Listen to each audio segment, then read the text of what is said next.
नमस्कार मित्रांनो. Indian stock मार्केटच्या दुनियेमध्ये सगळ्यात जास्त मार्केट कॅपिटल असलेली कंपनी आणि ज्या कंपनीचं निफ्टी 50मध्ये सगळ्यात जास्त वेटेज आहे आणि अशी कंपनी की निफ्टी 50 वर गेला किंवा खाली गेला तर ट्रेंड कन्फर्मेशनसाठी ज्या कंपनीचा चार्ट बघितला जातो, अशी मुकेश अंबानी यांची रिलायन्स इंडस्ट्रीज. तर रिलायन्स इंडस्ट्रीजच्या क्वार्टर 4चे रिझल्ट आज आपण बघणार आहोत.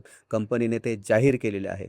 तर मित्रांनो, या कंपनीने खूप मोठा धमाका मुकेश अंबानी यांनी या प्रॉफिटमध्ये पोहोचवलेला आहे.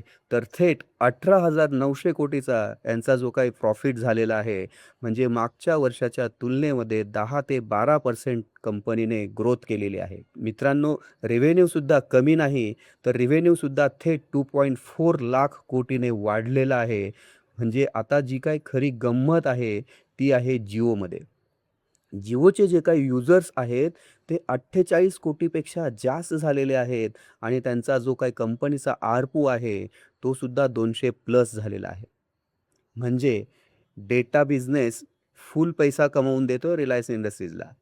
रिटेल रिव्हेन्यू जो आहे, तो 75,000 कोटीपेक्षा जास्त झालेला आहे. गावातल्या दुकानापासून तर मॉलपर्यंत सगळीकडे डॉमिनाज झालेला आहे. ऑइल आणि गॅसचा जो काही बिझनेस आहे, त्याच्यामध्ये थोडंसं प्रेशर पाहायला मिळालेलं आहे. हे जे काही इराण-इराकचं जे काही युद्ध चाललेलं आहे त्याच्यामुळे. पण मात्र मार्जिन जे आहेत ते स्थिर आहेत आणि कंपनी ओव्हरऑल स्ट्राँग आहे. एक्सपर्ट्स रिलायन्सविषयी काय म्हणतायत? रिलायन्स लाँग टर्मसाठी रॉकेट आहे. तर मित्रांनो, तुम्हाला काय वाटतं? रिलायन्स खरंच लाँग टर्मसाठी रॉकेट आहे? रिलायन्स तुमच्या पोर्टफोलिओमध्ये आहे? तर याविषयी तुमचं मत काय आहे? आम्हाला कमेंट सेक्शनमध्ये कळवा. अशाच नवनवीन व्हिडिओसाठी आमच्या चॅनलला सबस्क्राईब करा, व्हिडिओला लाईक करा. भेटूया नवीन विषयासह नवीन व्हिडिओमध्ये. तोपर्यंत धन्यवाद.